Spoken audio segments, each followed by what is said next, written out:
Hello, my friends, and welcome back to my channel. It is Wednesday, and it is time for the meeting topic that WW puts out every week, and also my weigh-in. Not surprised at the weigh-in. I'm up 1.2. I'm okay with it. I think a lot of it's water. We had a huge spread on Easter. I did very, very well eating. I did have ham. I did have sauerkraut. I did have kielbasa, so there's a lot of salt right there. I did great with dinner. I didn't do so great with desserts. Put a cake or a pie in front of me, and I do well. I cut a small sliver, I take it back to the table, and I eat it because I have to cut it. We had a lot of, I wasn't in charge of desserts, and the desserts were delicious, do not get me wrong. But we had a lot of one-bite picky desserts.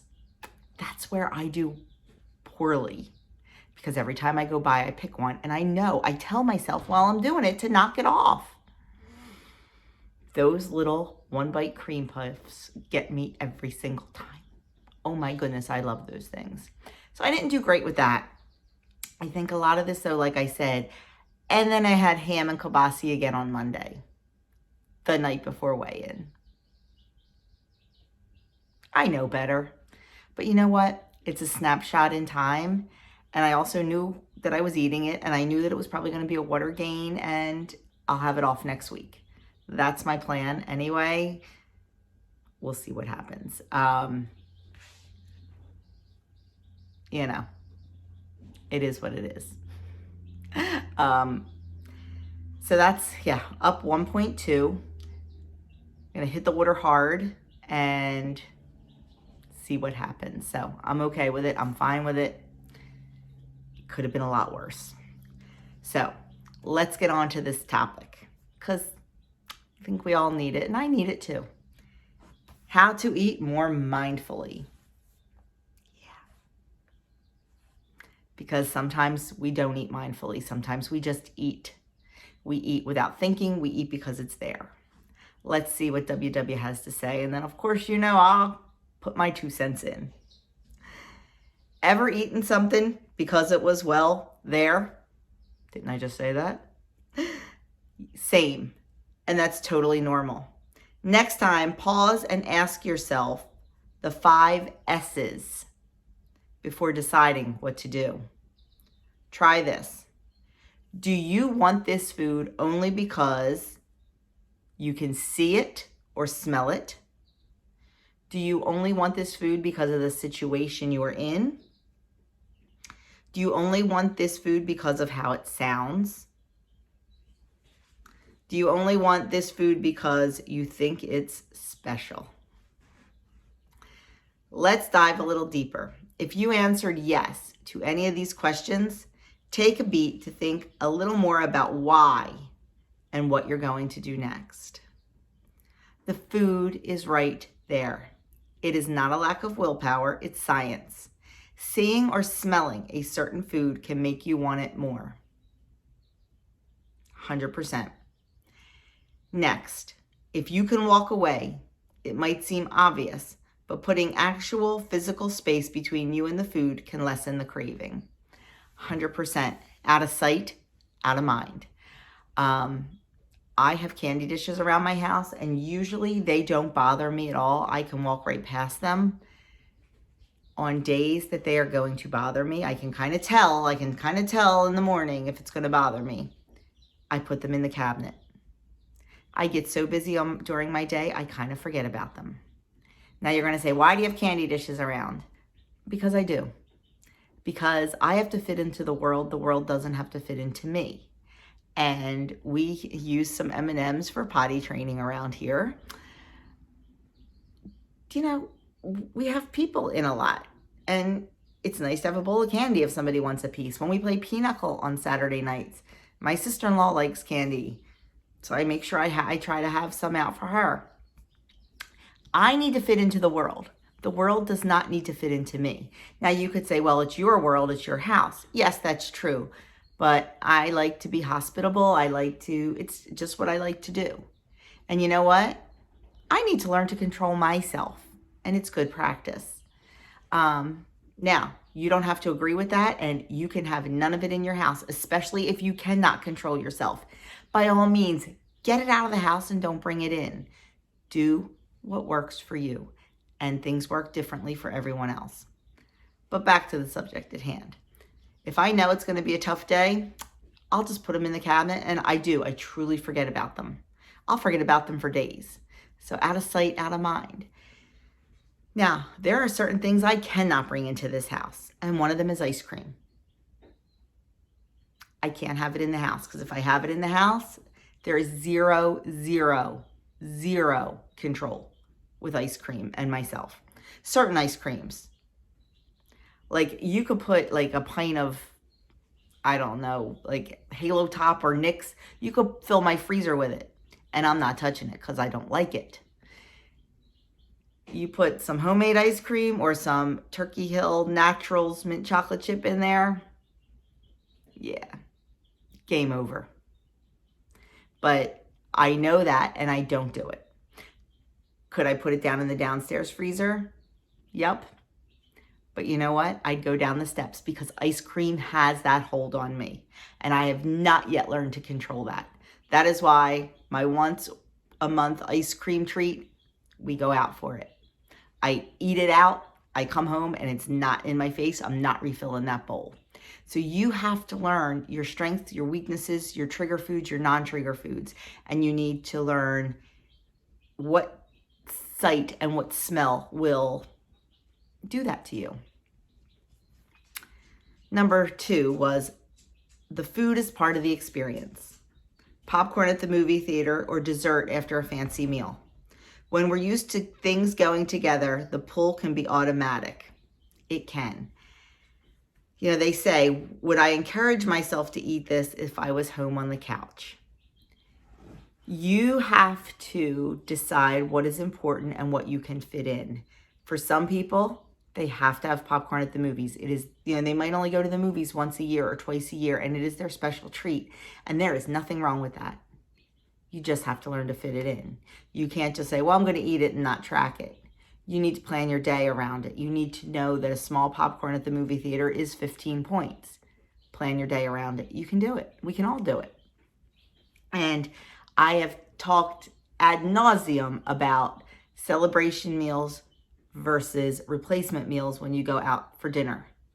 If you're going out for a replacement meal because you did not thaw your food, because you are on the road, because you just don't have time to cook, that's a replacement meal. And that meal should be eaten as you would eat at home. And at home, you're not going to have an appetizer, you're not going to have dessert, you're not going to have something that's like crazy high in points. So you adapt. If it's a celebration meal, a birthday, an anniversary, something like that, that is when you use your special things. You share an appetizer, you share a dessert, you have a glass of wine. Big difference. And I'll put the video up here and in the description box below about replacement versus celebration. Some people, it's a weekly date night for them. They go out every Friday night or every Wednesday night or whatever. There's a fine line with that. That's not a celebration meal. Yes, you're celebrating your date night every week, but you have to scale back the celebration. You have to make it just a replacement meal. So, you know, it can definitely be done. And let me tell you, food is part of the experience with a lot of things, and we just have to learn how to navigate it. Food is an experience when you're at a party. You know, it's all about the food, the fun, the family, the fellowship, and the friends, all the F's.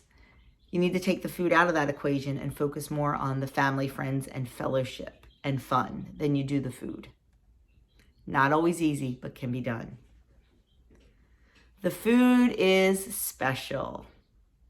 A limited edition donut flavor. A childhood favorite that you thought was discontinued. Food can seem important for different reasons. How do we combat that? WW says to shake off the metaphorical gift wrapping, then figure out if you actually want it, or if you just want to relive the memory of it, and how you might find it again. I will never forget something, and I say I'll never forget, now I forget. I found something, and I don't remember what it was now. It was a candy from childhood. I found in like oh, I know what it was. Bottle caps. I found it in like a vintage candy store. I was like, oh my gosh, bottle caps. Oh my gosh, I love these. I love these. I love these. I bought I'm like, I'm fitting them in. I loved bottle caps. I have to have these bottle caps. I bought them. I fit them in. I put one in my mouth and I was like, what the heck was I thinking? Did my taste change? Did the recipe change? I don't know. But guess what? They went in the trash because they were not point worthy, my friends. Nope. It was just that memory of, oh my gosh, I love these as a child. I have to have these again. Now, could I have eaten the whole bag? Yeah, probably, because it's candy. But you know what? I stopped myself. They were not point worthy. They weren't. They were just not that good. Sometimes we just have those wonderful, wonderful memories of something. And the food can bring back memories of a special event in our life, of a party, of something. And we just want to relive that. And we think the food is going to help us relive that. And sometimes it falls short. When it falls short, stop and just don't eat it because it's not worth it. If it doesn't fall short, then do what I did and try to fit it in. There's a bakery that we get all our specialty cakes from. Birthdays and all, we bake cakes. We bake the recipient's favorite cake. But when we have special occasions like baptisms and communions and big birthday parties, there's a special bakery that we use. The cake is unlike anything else. And if I know that Sweet Eats cake is going to be there, it gets planned in because that is a special food. Yep. So pick and choose. Don't just think because you used to like it and because it's a limited edition. Okay, come on, really, a limited edition donut, you're going to blow things over something with blue frosting instead of pink. It's the same darn donut. They just changed the color of the frosting. Stop and think about that. Seriously, seriously think about it, about why we want it and the memories that it brings up. Because sometimes that's all it is just a fond memory. And really, the memory was the good thing, not the food, but that's what we associate it with. So really stop and think and decide if it is worth it to you. If it's worth it, my friends, then you fit it in. If it's not, maybe leave it on the table and just relive the memory in your head. Sorry, just checking. The next thing, the food just sounds good. Heck yeah! There's a reason menus can be a little extra when it comes to descriptions. Words like buttery, creamy, and decadent all send signals that intentionally scream, get this, it's delicious. What WW suggests you do is read that menu without any of the adjectives and decide how the plain old dish sounds to you. It might say grilled salmon with a buttery herb cream sauce. Okay, sounds delicious. Take out the adjective, grilled salmon. Does it still sound delicious? Does to me because I love grilled salmon and that is one thing I always look for on a menu. Do you want that sauce? Ask them if they can put it on the side and not dump it on top. And then you have control. You have control of how much you eat. You can always ask for things on the side, my friends, always. And let me tell you, a lot of times I do. You know, if you watch my channel, you know I love sauces. I love gravies. I love all things yummy like that. So I'm going to have it, but I'm going to get it on the side. And I am going to control. You know, I do the fork trick. I dip the fork in the sauce and then eat the food. I dip the fork in the salad dressing and then fork up the lettuce. There's little tricks we can do. We're still getting that taste. We're still getting that mouthfeel. We're just not having a half a cup poured over a piece of grilled salmon. We might be having 2 tablespoons, and more than likely, that is more than enough. So always do that. If it sounds delicious, ask for your sauce on the side. Or if it's something like a pasta with a sauce on it that you really can't ask for it on the side, ask them to do half sauce. Say, you know, I want to order the fettuccine Alfredo, but whatever sauce you put on it, can you please reduce it by half? Instead of putting 2 ladlefuls, please only put 1 ladleful. Restaurants are wonderful like that. They truly, truly are. Don't be afraid to ask. Be kind when you ask and be thankful when they do it. But definitely, you can make it work. Once you recognize what's triggering your internal hunger, you can make more mindful, intentional choices about what to do in the moment. It puts you in control. Just like I just said, be in control. No matter what you do next, simply noticing why you might be reaching for a certain food is a win, and wins level up to big change. My friends, you can definitely do this. Be mindful. A lot of not being mindful is just being picky.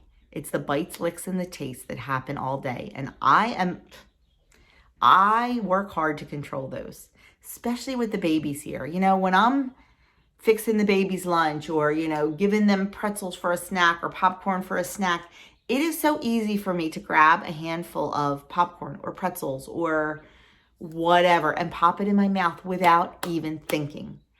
I have to be so aware and so in the moment. And sometimes it's so hard because there are so many things going on around me. But let me tell you, it's a daily struggle and it's a daily task for me to stay on plan with that. It really is. Some days are better than others. But stop and be mindful. Stop and take 10 seconds and think about what you're doing, why you are doing it, and see what you can do to change the behavior if it is not the behavior you are desiring. And that's all I have to say about that because I have to get my day started. I could probably talk a whole lot more, but we'll revisit this, I'm sure. So the recipe of the week for the WW is lighter lemon bars. They look wonderful. They are 7 to 8 points on personal points. That's a little high for, it serves 12 and you put it in a 9-inch square pan. So that's a little lemon bar, friends, for a lot of points. I'm trying to think what, there's 15 tablespoons of sugar for 56 points. I love the Lakanto monk fruit. I would definitely replace that and lose 56 points right there. They use 2 tablespoons of butter. That might be able to go down to 1 tablespoon. And I do use real butter, so, but I wonder if you could replace the butter. I'd have to read the recipe with applesauce because it is a good replacement. So, I don't know. We might have to try these. We'll see, with some modifications. So my friends, that is it. Be mindful. Think about what you're doing. Think about what you're putting in your mouth before you do it, because it's easier to say no sometimes than it is to live with the regret. Have a fantastic week. Stay on plan. Be mindful. And that is it. If you haven't already subscribed, don't know what you're waiting for, please hit that subscribe button. It truly helps me and my channel. YouTube sees that people are subscribing. They promote my videos a little bit more. So I would appreciate that. Like, subscribe, share, comment, all the good stuff. You know what to do, my friends. And I will see you in my next video.